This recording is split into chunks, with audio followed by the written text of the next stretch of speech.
Pocket FM. To unlock all the episodes, click the link in bio. This single mother received a sealed envelope with a message that shocked her. It was an acceptance letter for her only child from an elite private academy in Miami. She never applied to this academy considering the unreasonably higher costs, as her income from the job barely covered food and rent. There must be a mistake. She whispered and called the academy. She was taken aback when the voice at the other end confirmed that her son Max's admission was taken care of by his father. Amelia was terrified. Nobody knew who Max's father was, not even her. As she hung up, she remembered the traumatic incident 6 years ago. She was 22, working double shifts as a translator. But on that birthday night, everything changed.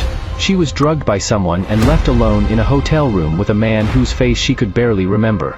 The drugs made everything hazy except that a voice spoke Spanish. When she woke up, she was in bed. Before she could process what had happened, a group of armed guards entered her room, led by a man in a $1,000 suit. They began to check the entire room and her belongings. When she asked them who they were and where was the man she spent the night with, the man's reply stunned her. I'm Cortez. I'm an attorney. My client, he's already boarded a jet. He's on his way to an important meeting. She was devastated. When she said she didn't even know his client's name, Mr. Cortez called her a street rat and insulted her dignity. He forced her to sign an NDA, warning her to never speak of the incident again. Swallowing her disgust, she tried to scrub the memory away and move on with Charles, her childhood best friend. But just as they started to build dreams for their future, everything crashed down. She collapsed and was rushed to the hospital, where the doctor's words destroyed her life. She was pregnant. Charles didn't even look at her as he walked away. Desperate, she went to her father. Are you seriously telling me you don't even know the name of the father? Dad, it was on my birthday. Sophie had drugged me. I had no idea what I was doing until the very next morning. I don't care. This child will not ruin my reputation. I have strong chances in this next mayoral race. You are going to this child right away. I'm not going to my child, Dad. You can't make me do this. It's my choice. Then you can give birth to your child on the streets, because you will not have my support for this. Amelia had already made up her mind. It was a tough decision, but she had to leave her family and her love, Charles, behind. Without anyone to support her, she only had one person to turn to, the attorney, Mr. Cortez. I don't expect your client to step in and help me out, but I thought he should know that he's going to be a father. Miss Rivera, my client, would like to financially support your child. He's made sure to cover everything: the birth, an education stipend, and a living allowance. You just have to sign this contract. Amelia's brows furrowed as she contemplated the offer. Why was that man being so generous? Now, this was suspicious. What's the catch? There has to be one. The attorney smirked as he leaned back in his chair. If at any point in the next 18 years, my client decides he wants to be present in the child's life, you agree to grant him immediate shared custody. And you, along with the child, must reside in my client's home. Amelia was shocked. Why would the stranger not even tell Amelia his name, but want the option of coming back into their lives anytime he wanted? One thing was for sure. Amelia wanted to make his life hell. With a glint in her eye, she grabbed a pen. You've got yourself a deal, because I hope he does come crawling back into his kid's life one day. He's going to regret it, because I will absolutely make his life a living hell. What was the identity of the stranger Amelia with? Will signing this contract lead her into trouble? Or will she successfully make the mystery man's life hell if he tries to come back? Amelia half expected her child's father to show up the day she gave birth to her healthy baby boy, Max Rivera, but 6 years passed and he never did. But fate had a twisted sense of humor, because just when she thought she was free of him, life had other plans. Over time, a rundown to get takeout would change her entire life. As she stepped out, Max called after her. If the delivery guy is handsome, ask him to be your boyfriend. Free takeout for life. Amelia shook her head. This kid was obsessed with two things: food and her love life, the latter of which didn't exist. She hopped into the elevator, but the moment the door shut, it jolted and went dark. No. Frantic, she hit every button. The call box was dead. Her phone had no signal. Hello? I'm in the elevator. Can anyone hear me? 10 agonizing minutes passed. Then another 10. Panic rose in her chest. Max would be scared. Finally, the elevator hummed back to life, and she bolted to her apartment. Max, baby? I'm so sorry. Mom is back. Silence. Her stomach dropped. Max? She checked his bedroom, the bathroom, the kitchen, even the closets. Nothing. Dread shot through her. Max, if you're hiding, come out. This isn't funny. Rushing into the hallway, she nearly collided with her neighbor. Wanda, have you seen Max? Oh, you're here. I just saw Max get into a black car. I assumed you were with him. Oh my God, Max! Fearing her son had been abducted, Amelia bolted out of the building. When Amelia reached the street, hitched. 4 black luxury cars were lined up in front of her building, their tinted windows too dark to see inside. Panic surged as she ran to the closest one and pounded on the door. Max! Max, baby! Before she could bang again, a hand landed on her shoulder, and a familiar voice spoke behind her. It's okay, Miss Rivera. Max is with us. She spun around, her heart hammering, and found herself face to face with a man she never expected to see again. Mr. Cortez, the last person she wanted to deal with, her least favorite lawyer. Her fear turned to fury. Where is my son? Mr. Cortez held his ground, arms crossed. Your son is safe, Miss Rivera. I promise. Amelia barely heard him. Her focus was singular. Where is Max? The lawyer nodded toward the middle car. He's inside, with his father. Everything around her stilled. I'm sorry? Did you just say his father? Her blood roared in her ears. She charged toward the limo, but a wall of bodyguards closed ranks in front of her. Miss, please step back. One of them said evenly. We can't allow you to approach until you calm down. Calm down? Amelia seethed. He can't just take my child! Her mind spiraled. She had imagined Max's father showing up one day, mostly so she could slap the bastard and finally settle the score from 6 years ago, but never had she pictured this. The worst part was, the bastard had her son trapped in a car, and she still had no clue who the hell this man was.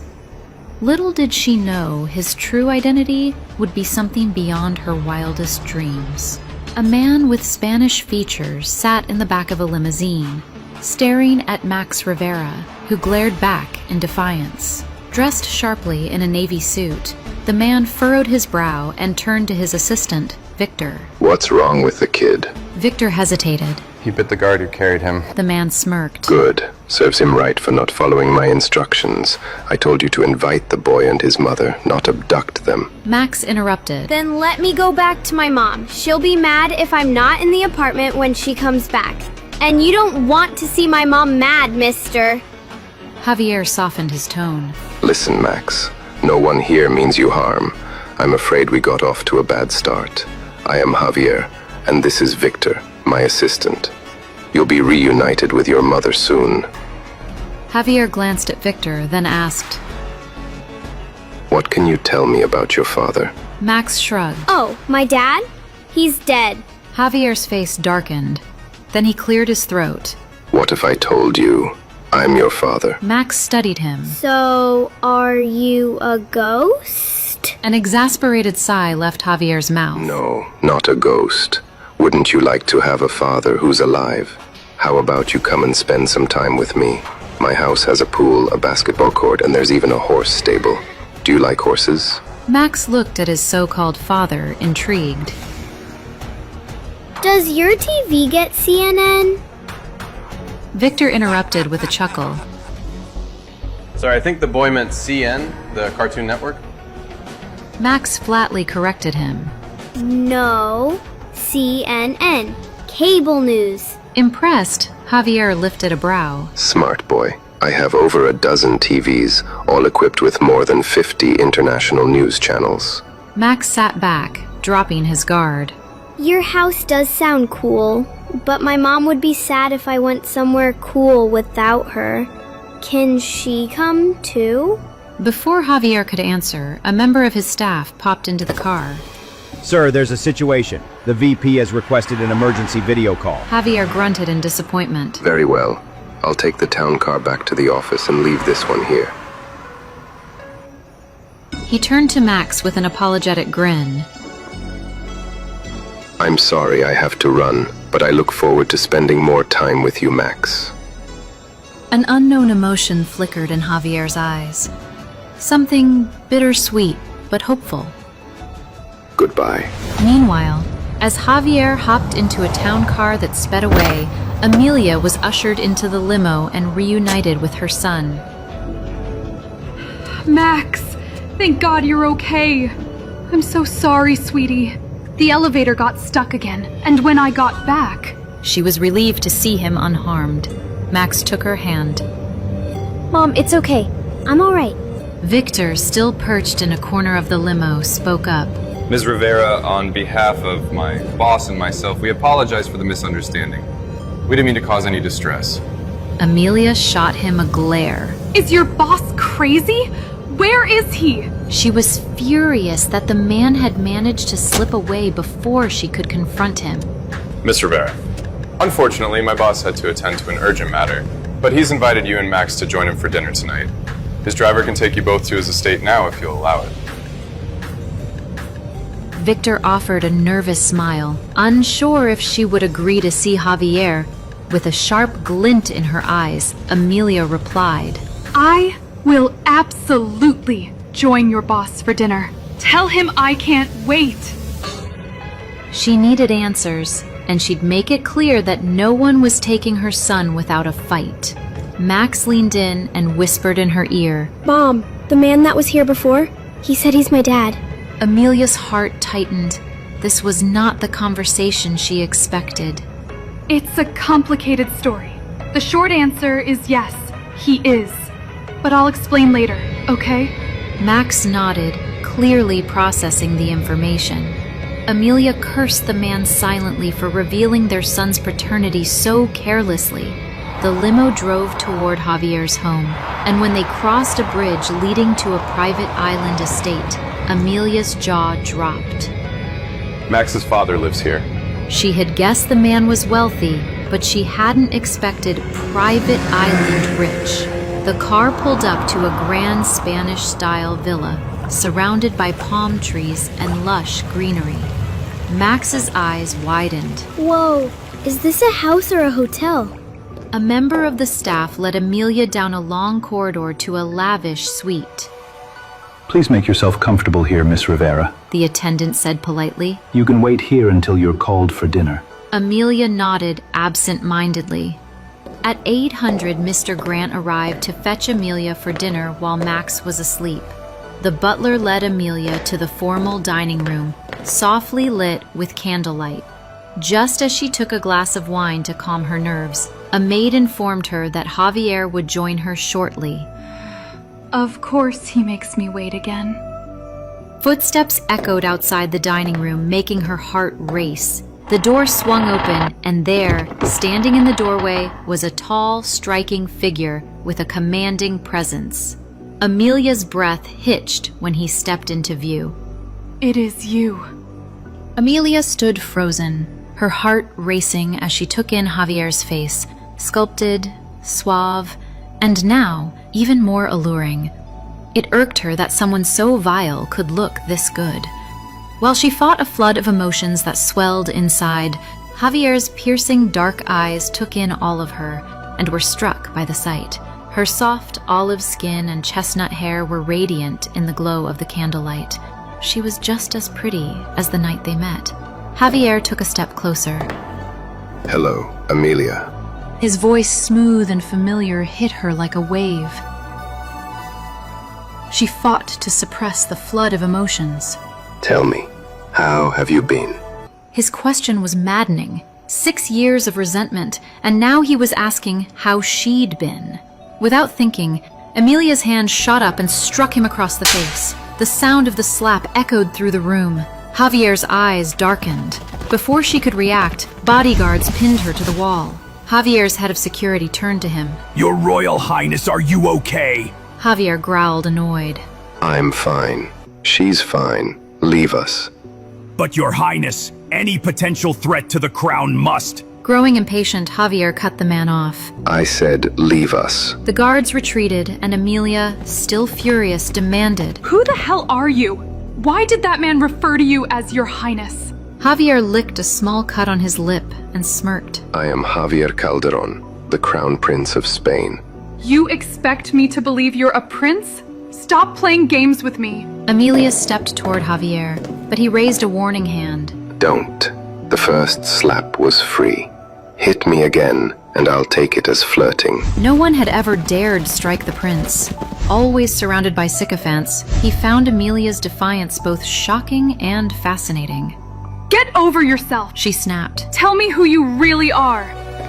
Javier sat, feigning boredom. You have a phone. Google it. Skeptical, she searched for the current Prince of Spain. Dozens of articles confirmed it. Javier Calderon, Prince of Spain. Her head spun. His lips curled into a sly smile. If you bow, I might pardon you for striking royalty. I'd sooner slap you again. She narrowed her eyes. If you're Spanish royalty, why are you in America? Exiled for being too smug? His gaze darkened. I'm leading a defense project and serving as an ambassador. Amelia steadied herself.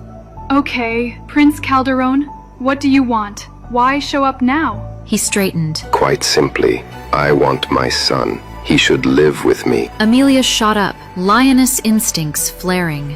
You have no right.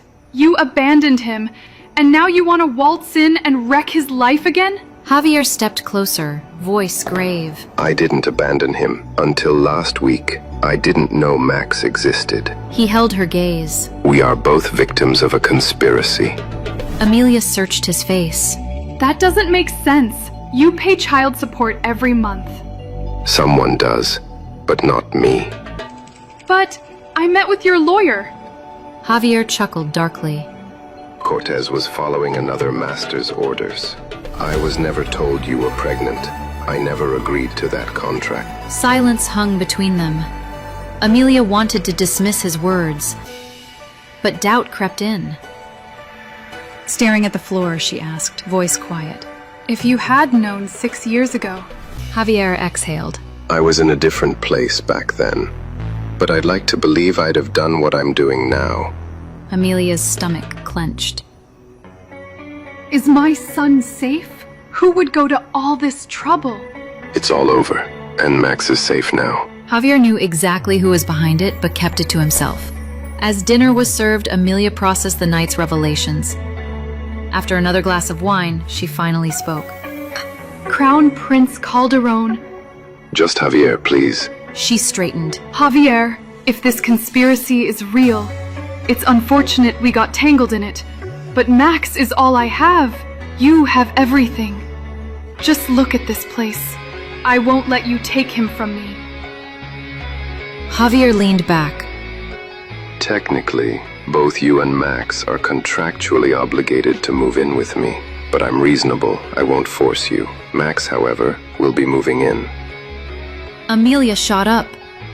You can't remove a child from the only home he's known. You had him to yourself for 5 years. It's my turn. Her resentment boiled.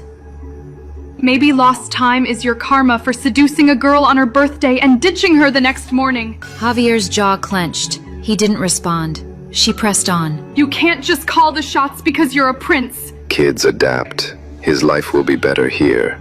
Your apartment is a death trap. Remember that elevator? My men accessed your place in minutes. She rolled her eyes. Abducting your own son isn't a flex. It proves it's not safe. I have world-class chefs, top doctors, a real yard, security. Don't pretend he'd be better off in that shabby building.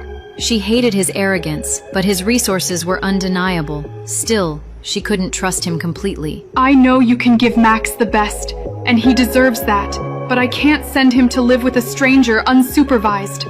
A smirk crossed his face. Stranger, we know each other intimately. She blushed despite herself. He grinned. But I agree with you, let's do that. She knew something was off when he agreed with her. Wait, do what? Javier sat back and crossed his legs. You'll only let Max live here if you move in too. Fine. I want my son in a two-parent household anyway. That certainly was not what she meant. You're twisting my words around. His smirk deepened. Didn't you say Max deserves the best? Then what's the problem, Amelia? She exhaled sharply. He had backed her into a corner. If Max were to live here, she had to as well. But she had terms. His Royal Highness's estate is significantly far from my internship, so if I am to make my stay here work, I will need access to one of your chauffeurs. A glint appeared in Javier's eyes. Are we setting terms? How thrilling. Sure, you can use the cars. Amelia tightened her gaze on him. And I want you to stop stalking me. Javier groaned. In my industry, that's not stalking, it's called gathering intel, but fine. I wouldn't want my son's mother to be uncomfortable. And I want my room in a private wing, preferably far from yours.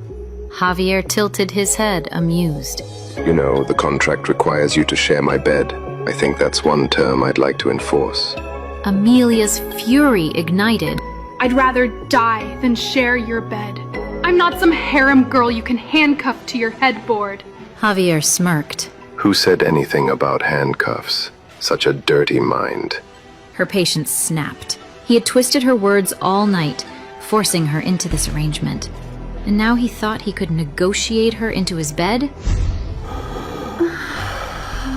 She'd made that mistake once, and it had cost her everything. Never again.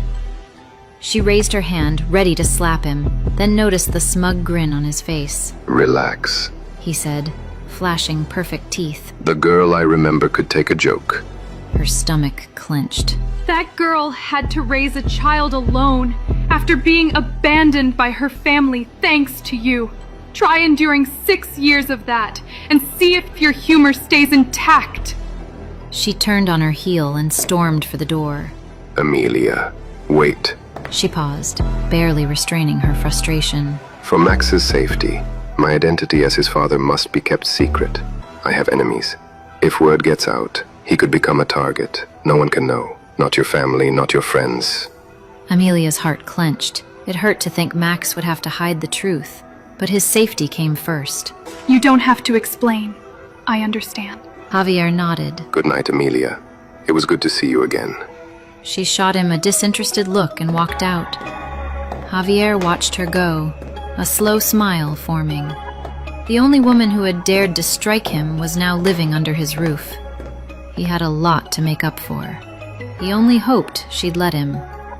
Javier was back to claim what was his, but Amelia had no intention of making it easy for him.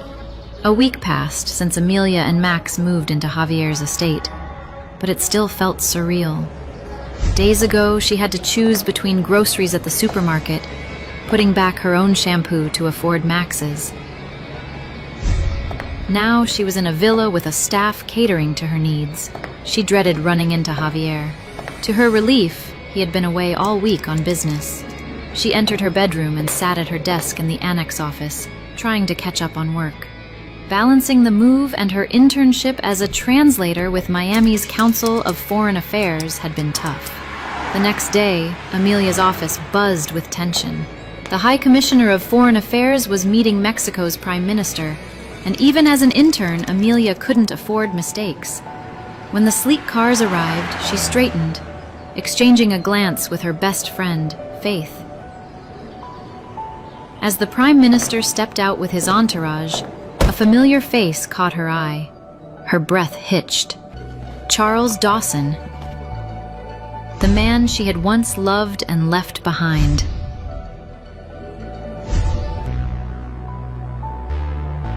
He looked even more distinguished than she remembered. When their eyes met, his expression darkened before she quickly looked away. Faith nudged her. Girl, that was totally your ex. When I heard the news, I didn't think he'd still be this hot. Damn! Still stunned, Amelia turned. What news? Faith smirked.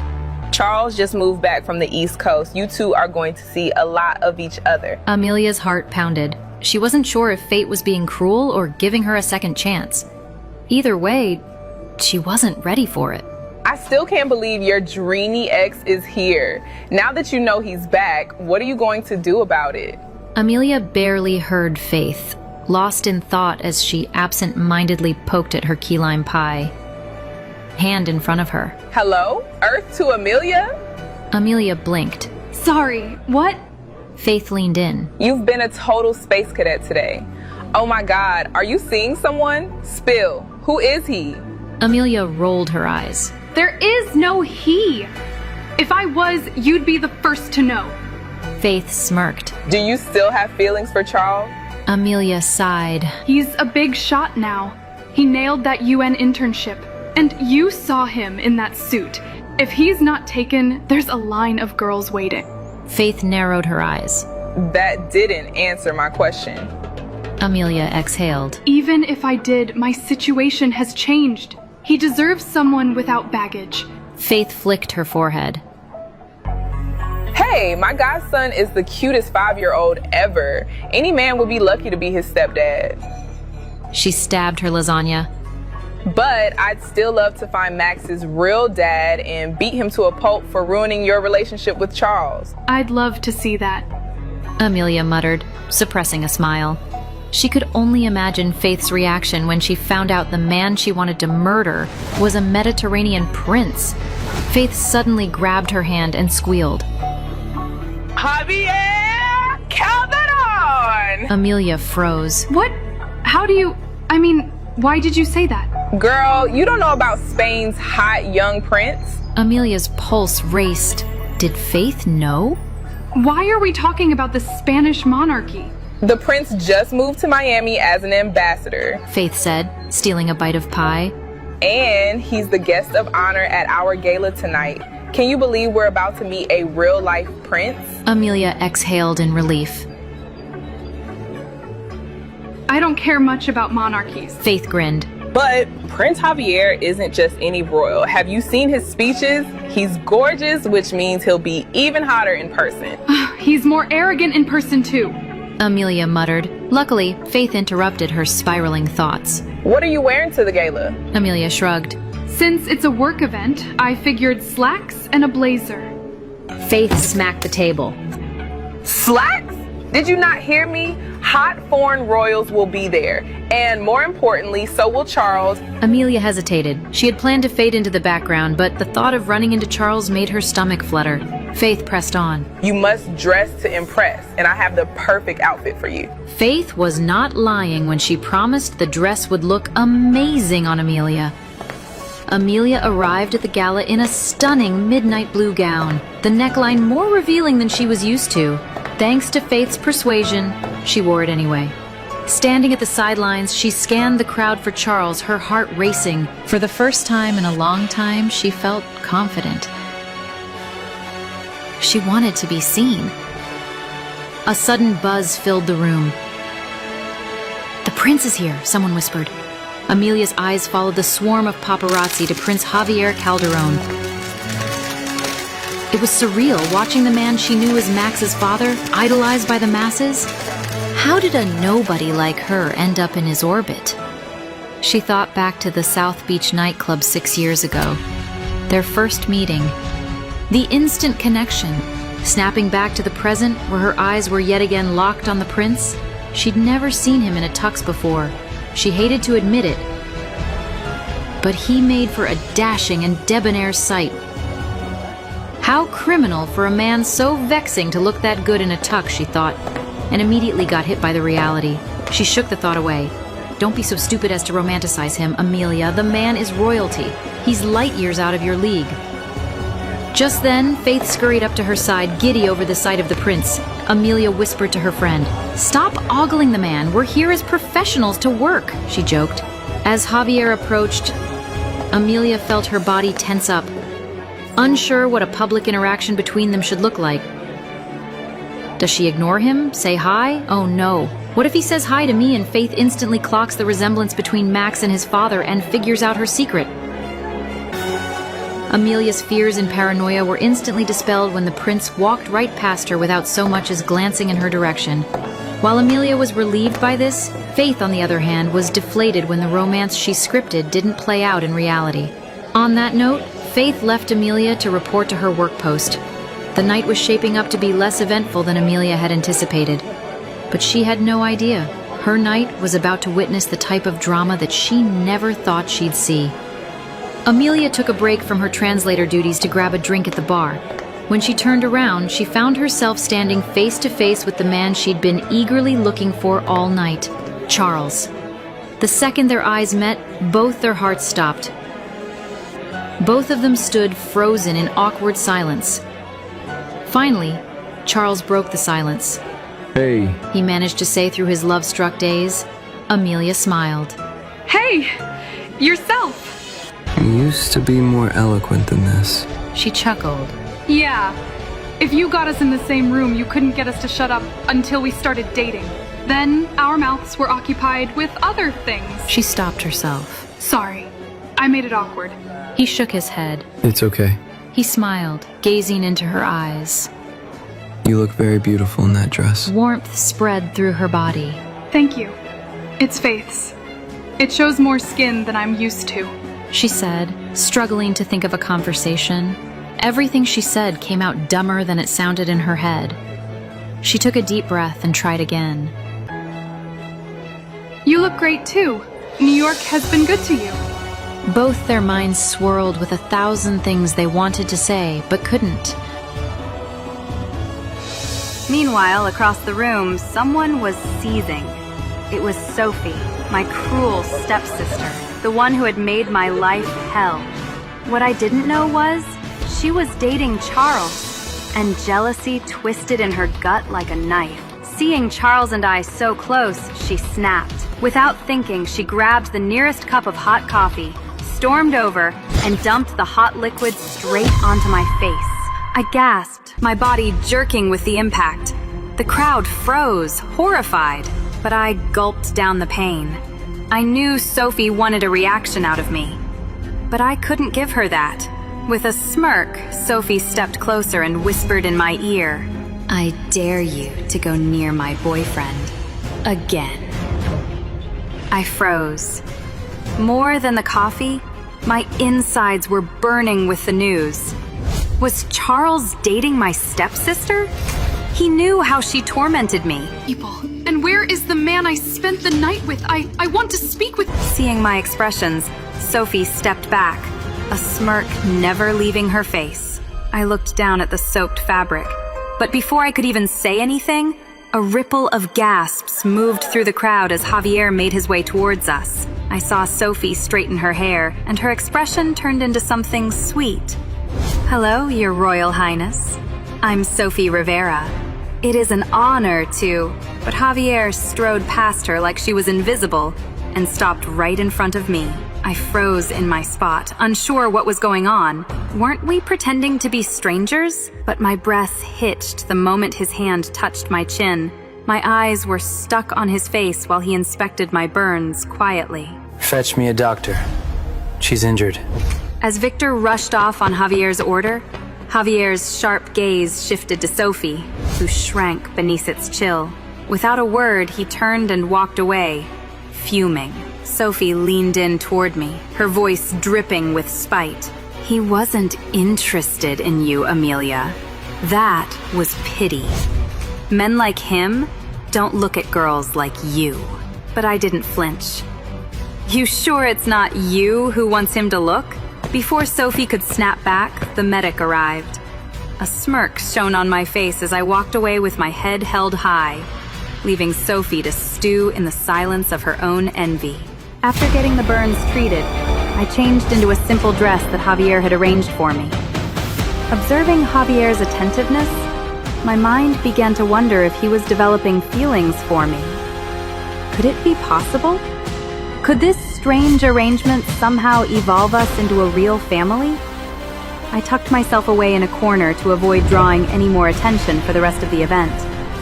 But I couldn't shake the shock of Charles being with Sophie.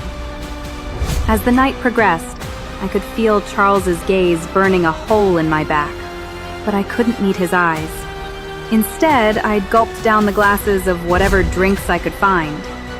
Not being able to take it anymore, I walked briskly toward the exit, my head spinning from the alcohol. As I approached the exit, Javier's limo stood right in front of me. I couldn't understand what he was still doing there. Was he waiting for me? Javier got out of the car, seeing me struggle to walk across the gravel driveway, and without my permission, he lifted me up in bridal style. I was too tired, too dizzy, and too comfortable in his arms to fight him. But the moment I felt him bend down to put me inside the car, maybe it was alcohol that made me tighten my arms around his neck, refusing to get down. Amelia, let go. Unable to hold this position for much longer, Javier gave up and sat down on the seat, still holding me in his arms. I knew whatever I would say, I would regret the next day, but I had no control over my mouth. Why did you have to be so sexy? Shocked, Javier raised a brow. When we met at the club, you were... I liked you. But because of you, I lost my true love, Charles. Because you left me with a baby. I had to stop being with Charles, and my whole family hated me. Javier's serious gaze looked into my glossy, tear-filled eyes. I can't give you back the 6 years you lost. But Charles, if you love him that much, I have the means to arrange for him to marry you. Would you like that? You're offering to arrange a marriage between Charles and me? Javier just nodded in response. And with it, I realized he was not kidding. My thoughts drifted to when I saw Charles earlier this evening.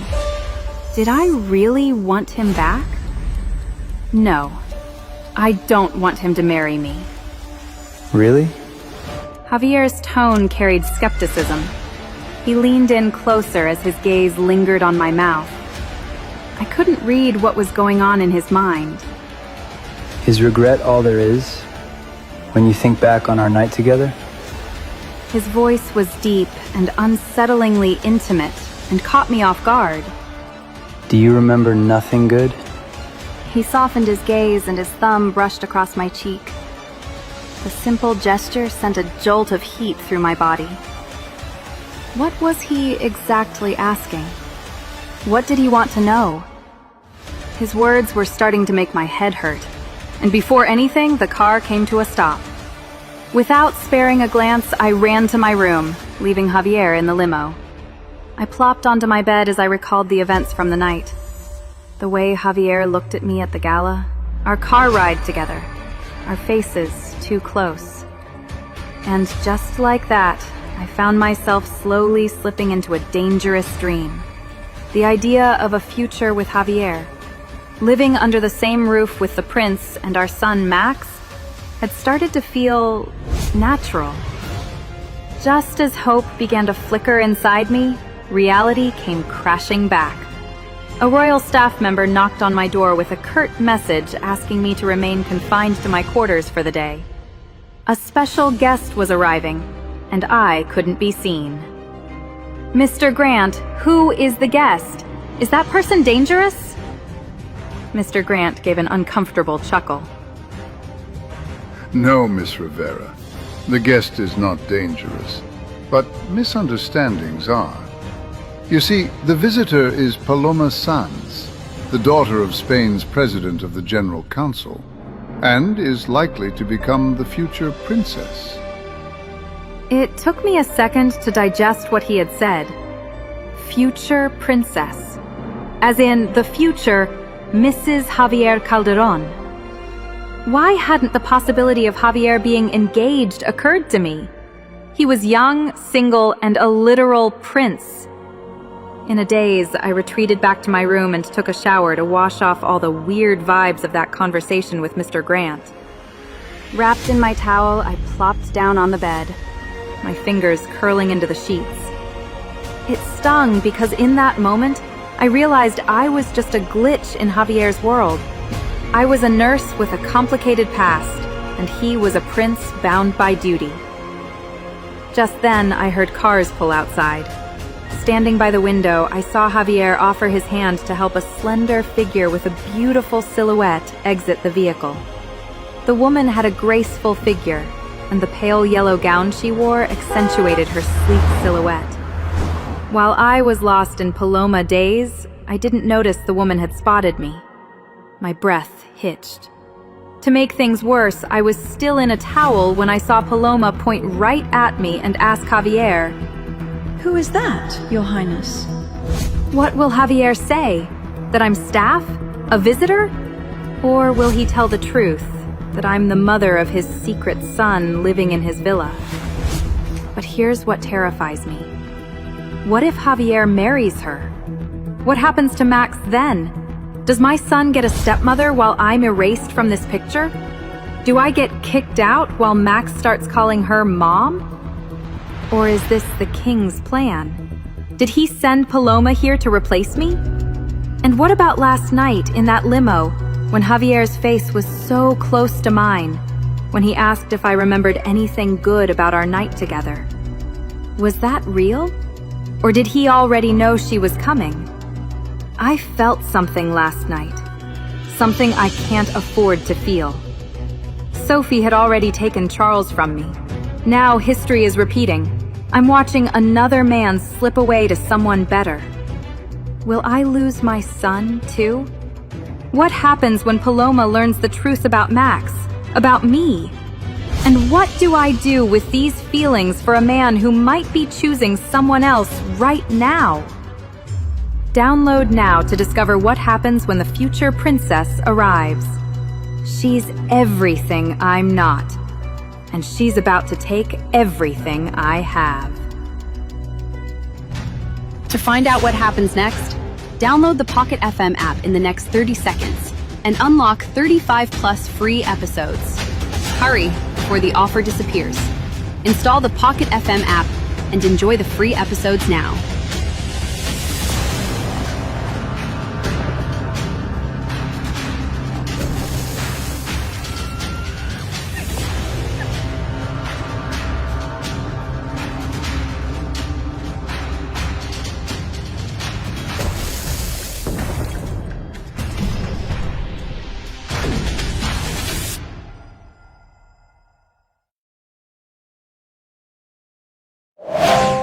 Pocket FM. To unlock all the episodes, click the link in bio.